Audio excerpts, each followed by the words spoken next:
এৰা ভিক্ষাৰী ব্ৰাহ্মণ কি কলা তই ভোক থকা মানুহৰ নাম কাগজত লিখিছা এই ভিক্ষাৰী ব্ৰাহ্মণটো পৃথিৱীৰ মনুষ্যৰ কাৰ ক'ত ভোগ আছে জানে ই হেনো ভোক থকা মানুহৰ নাম কাগজত লিখিছে ঠিক আছে মানিলি এৰা ভিক্ষাৰী ব্ৰাহ্মণ তই কলে যে পৃথিৱীৰ মানুহৰ ভোগ থকা মানুহৰ নাম কাগজত লিখি আছা তেনেহলে কচোন তই যে অহাকালি মোৰ ভোগ আছে নে নাই আৰু অহাকালি মোৰ ভোগ কোনখন কাগজত লিখা আছে কোৱা এতিয়া মিছাকৈ হাৰি যাব নোৱাৰিবি তই সঁচাটো ক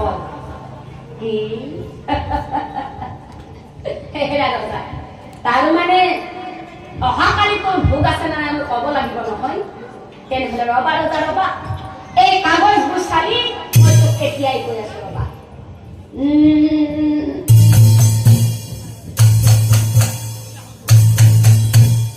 এই কথা শুনি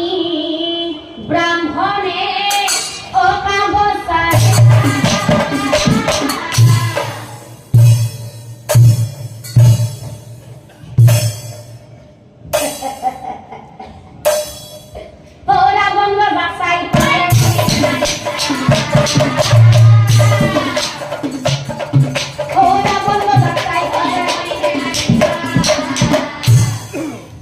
ব্রাহ্মণে বুলন্দ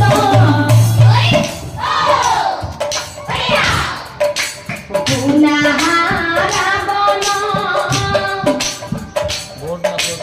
অহাকালি তোর ভোগ নাই জানা হইত রাবণ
কালু হইত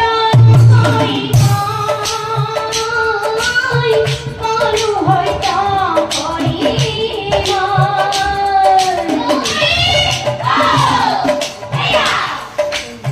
কালু হইত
কি কলা তই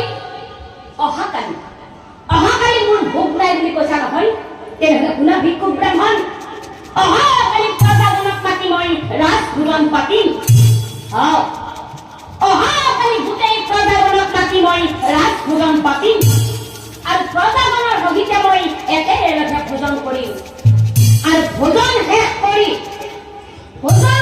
কৰি পুনৰ স্বৰ্গলৈ আহি কোনো মই জীৱন গঢ়িম নিশ্চয় জানিবি কি সেই মায়াবী ব্ৰাহ্মণে কি কৈছিল চাওক কথা শুনি ব্ৰাহ্মণে হাঁহি পেলাই ৰাৱণ ৰজাক চাই ৰাজা কি কলা তই কি কলা যে ভোজন শেষ কৰি পুনৰ স্বৰ্গত আহি তই মোৰ জীৱন গঢ়িবি ব্ৰাহ্মণে বোলে তই নালাগে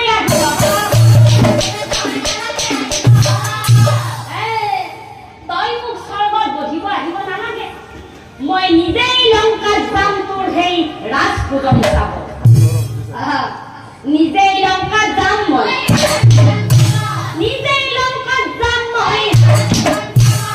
এতিয়া চাওক সুন্দৰ ৰাইজ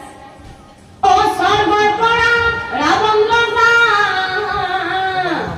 উলটি আহিলা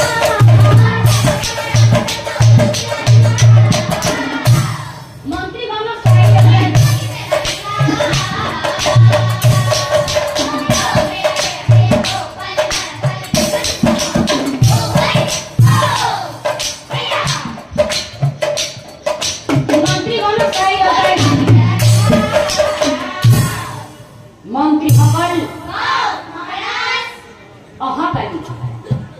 অহাকালি আমাৰ ইয়াত ৰাজভোজন পাতিছো সেয়ে সকলোকে নিমন্ত্ৰণ দিয়া গৈ আৰু গুণমন্ত্ৰী সকলো কোনো এজনো মানুহ যাতে বাদ নপৰে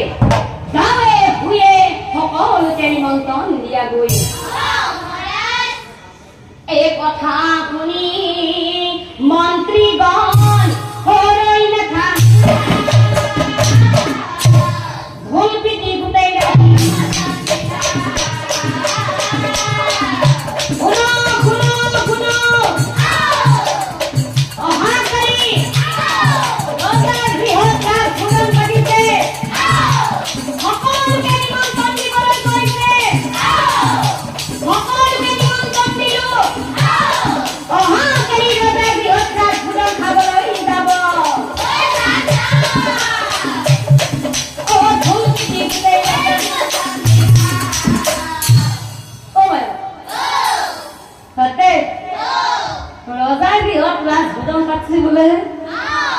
ইমান দিনৰ মূৰত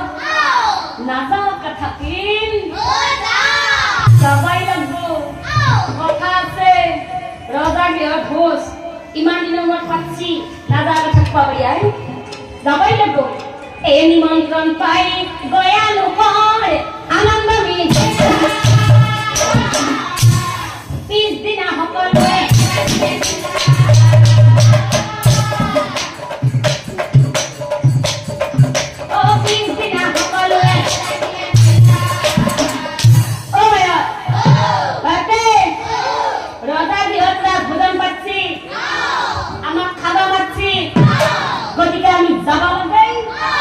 আৰু খাবা লাগে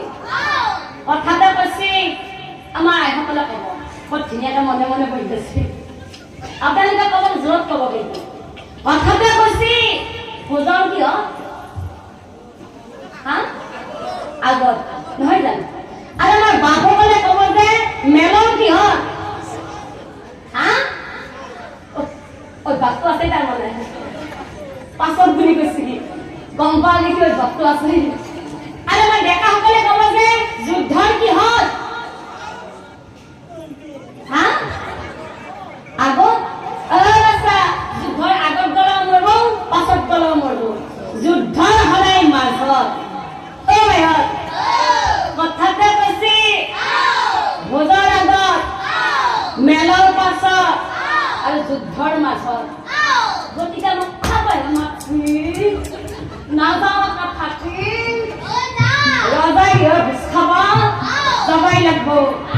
আহি থাক আজি গলম গলম মাৰি দিম বাপেক আহি থাক আহি থাক ঐ উখল মাখল লাগি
ভোজ মানে আপোনালোকে গম পায় নহয় আমাৰ দৰঙীয়া ভাষাত হলে বেছিকে যিকোনো অনুষ্ঠানত মানে খানা বনা খানা বুলি নকয় ভোজ বুলি কয় যে বিয়া পাতিলেও ভোজ চলিজন পাতিলেও ভোজ অন্নপ্ৰসন পাতিলেও ভোজ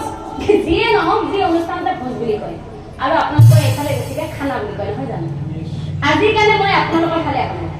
খানা বুলিয়ে কওঁ অ বায় আমি ৰজাৰ বিয়াত খানা খাব আহিছো এটা কথাটো হল কি খানা বুলি বুলিব নাই পিছে খানা দি খাব আহিছো বস্তুটো লগত আছে নাই বস্তু মানে বুজি পাইছে নহয় পাইছে নে কি কি বা এটি বলা দেখে দিছি গম পাইছি বস্তু মানে অলপ গম পাইছি একটু বস্তুটো চলবো আমি কথা নাই আপোনালোকে মোক এটা কথা কওকচোন আপোনালোকৰ ফালে কি নাজানো আমাৰ ফালে এটা বিৰাট ভাল দিন আছে আৰু যদি আপোনালোকৰ ফালে হয় তেতিয়াহ'লে সঁচাটো ক'ব থাকিলে কবি আমাৰ ফালে ভাল দিন কি গম পায়নে যদি ভোজ ৰান্ধা মানে খানা বনোৱা ৰান্ধনি বন্দবস্ত কৰিব যায় নহয় আজিকালিতো চব পইচাৰ মূলতহে ভাল কথাবিলাক আমাৰ যদি ৰান্ধনিৰ বন্দবস্ত কৰিব যায় নহয় তেতিয়া পইচাৰ হিচাপটো পাছত আগতে এইটো হিচাপ কৰিব লাগিব আপোনালোকৰ এইফালে কিনো হা একে একে তাৰমানে অ তাৰ মানে বস্তুটো চলে অ বাবা চিন্তা নকৰিবি অকলে এটাও চলে গতিকে খাওয়া কথা এনো খাবলে বোলে গোটেই ওলি বস্তুটো মিলিব গতিকে আহি থাক আহি থাক আহি থাক ও দেখ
ব্ৰাহ্মণজনে কি কৈছিল,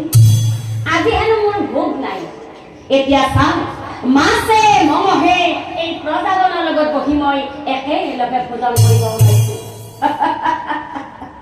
সাধাৰণ ভিক্ষাৰী এটাই এই ৰাৱণ ৰজাৰ ভোগ নাই বুলি কয়, এতিয়া চাম মাছে মঙহে এই প্ৰজাজনৰ লগত বহি মই একেলগে ভোজন কৰিব ওলাইছো।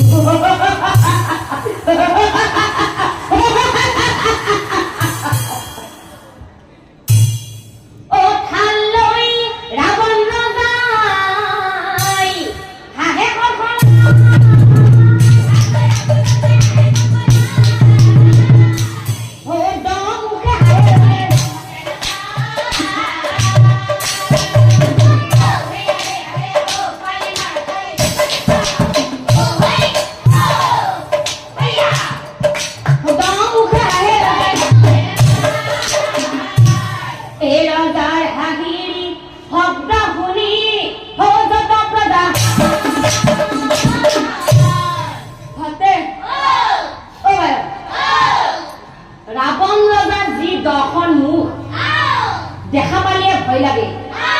তাতে এখন মুখেৰে হাঁহিলে পৃথিৱীখন মৰি যায়, আৰু একেলগে 10খন মুখেৰে হাঁচি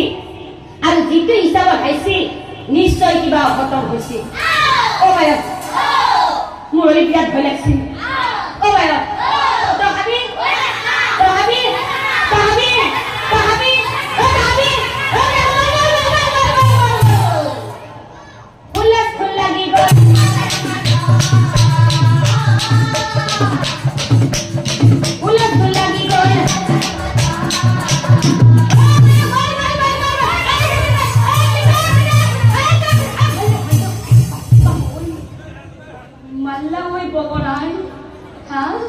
ৰজাৰ ঘৰত চাবাইছিল পাইছা বস্তুটো এই ঠেলা ঠেলি লাগি গল সেই প্ৰজাৰ মা ঠেলা কুপত প্ৰজাৰ ঘৰ ঠেলা কুপত প্ৰজাৰ ঘৰ। এতিয়া চাওকচোন বাৰু ৰাইজ,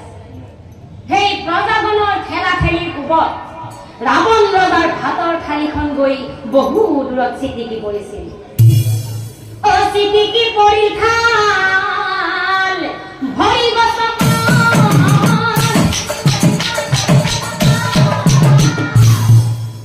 অ হাঁহি এৰি ৰাৱণ ৰজাই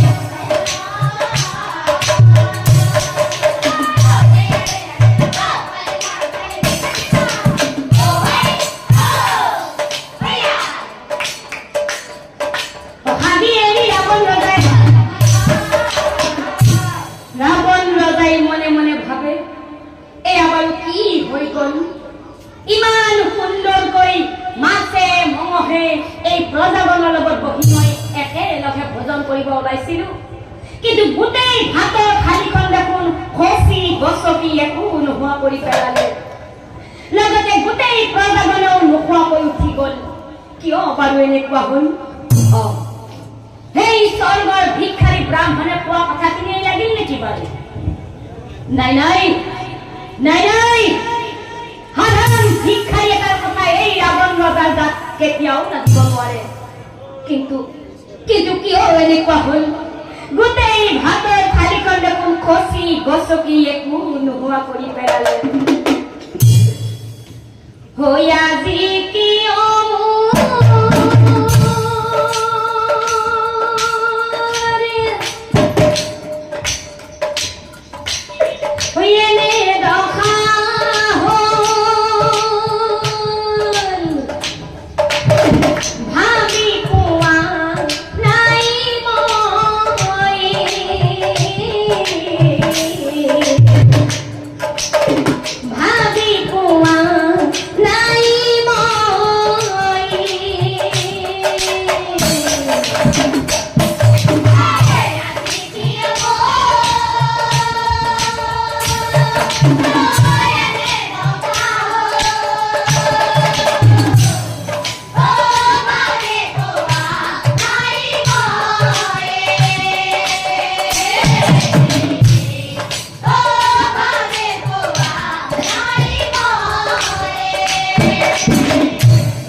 উপস্থিত হইতে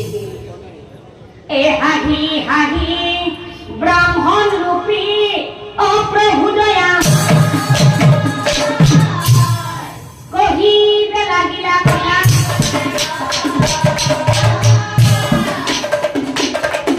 ও কহিবে লাগিলা কথা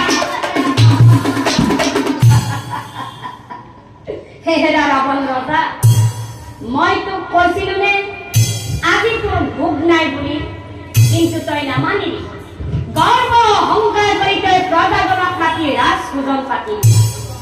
এতিয়া কি হ'ল তোৰ কাৰণে গোটেই প্ৰজাজনে লঘোণে থাকিব লগা হ'লনে এইটো হৈছে মহাপাপ ৰজা তই আৰু এটা মহাপাপ কৰিলি সেইকাৰণে কৈছো মানুহে ইমান গৰ্ব অহংকাৰ কেতিয়াও কৰিব নালাগে কিয়নো কোনে কেতিয়া খাব কোন কেতিয়া থাকিব কোন কেতিয়া কলৈ যাব আৰু কোন কেতিয়া মৰিব এই মনুষ্যই মুঠেই নাজানে কিন্তু তই কি কৰিলি ইমানেই গৰ্ব অহংকাৰ কৰিলি যে তই গৰ্ব অহংকাৰ কৰি প্ৰজাজনক মাতি এতিয়া কি হ'ল তোৰ কাৰণে গোটেই প্ৰজাজনে লঘোণে থাকিব লগা হ'লনে শুনা ৰজা যিহেতু খোৱাৰ কথালৈ আহিল সেয়েহে তোক মই দুটা খোৱাৰ কথা কওঁ যে খাদ্য হৈছে দুবিধ সুখাদ্য আৰু বিষ্ঠা খাদ্য সুখাদ্য বিষ্ঠা খাদ্য দুবিধ খাদ্য আছে এই দুবিধ খাদ্যৰ কথা কওঁ ভাগে ভাগে বিষ্ঠা খাদ্য মানে হ'ল একেবাৰে বেয়া খাদ্য একেবাৰে বেয়া খাদ্য কেতিয়া হয় জানে হজি ৰান্ধনি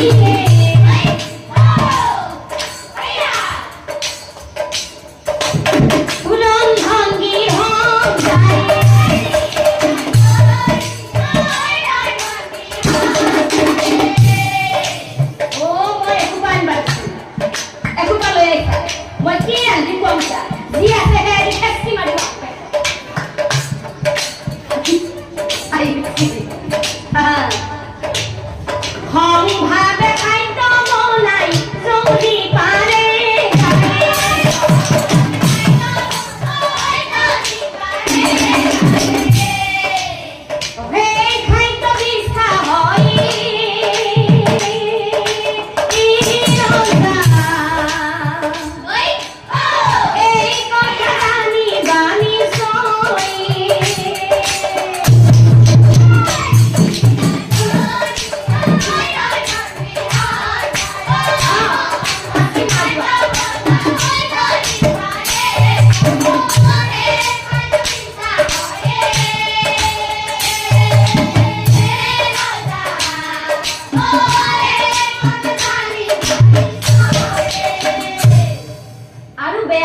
গৰ্ব আৰু অহংকাৰ খং গৰ্ব কৰি দিয়ে খাদ্য আগত দিয়ে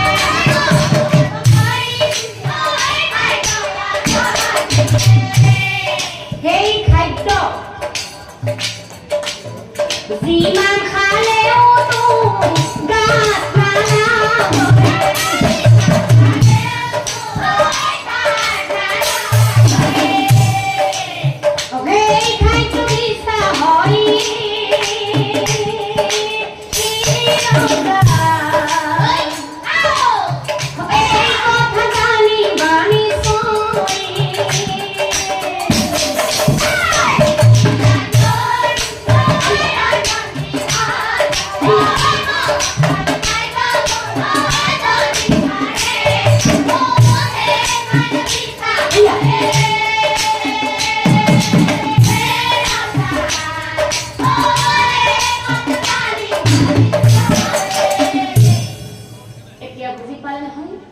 বেয়া খাদ্য কেতিয়া হয়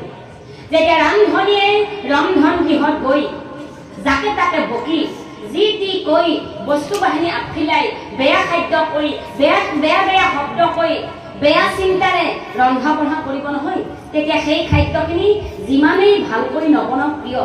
সেই খাদ্যখিনি কেতিয়াও ভাল খাদ্য নহয় সেই খাদ্যখিনি একেবাৰে বেয়া খাদ্য হয় সেইকাৰণে কেতিয়াও ৰান্ধনীয়ে ৰন্ধন গৃহত যায় খং-ৰাগ কৰিব নালাগে যেতিয়া আমি ৰন্ধন গৃহত গৈ আমাৰ খং উঠিলে তাকে তাকে বকি যি টি কৰি ৰন্ধন গৃহত যায় খংটো নপলাওনে বস্তু বাহিনী আফিলাই তেনেকৈ যদি ৰন্ধা বঢ়া কৰে নহয় তেতিয়া সেই খাদ্যখিনি একেবাৰে বেয়া খাদ্য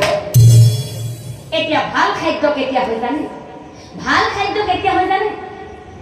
যিটো জনে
কেতিয়া হয়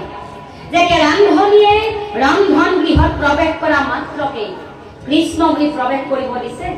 আৰু তাত যিখিনি বস্তু আছে সেইখিনি বস্তুকেই প্ৰভুৰ নাম লৈ বনাব দিছে যেতিয়া প্ৰভুৰ নাম লৈ ভাল কথা ভাল চিন্তা ভাল আলোচনা আৰু ভাল মনোবৃত্তিৰে ৰন্ধা বঢ়া কৰিব নহয় তেতিয়া সেই খাদ্যখিনি অমৃতৰ সমান হ'ব সেইকাৰণে কেতিয়াও ৰান্ধনীয়ে ৰন্ধন গৃহত গৈ সংলাপ কৰি কেতিয়াও ৰন্ধা বঢ়া কৰিব নালাগে হয় যি আছে সেইখিনিকে প্ৰভুৰ নাম লৈ বনাওকচোন তেতিয়া সেই খাদ্যখিনি অমৃতৰ সমান হ'ব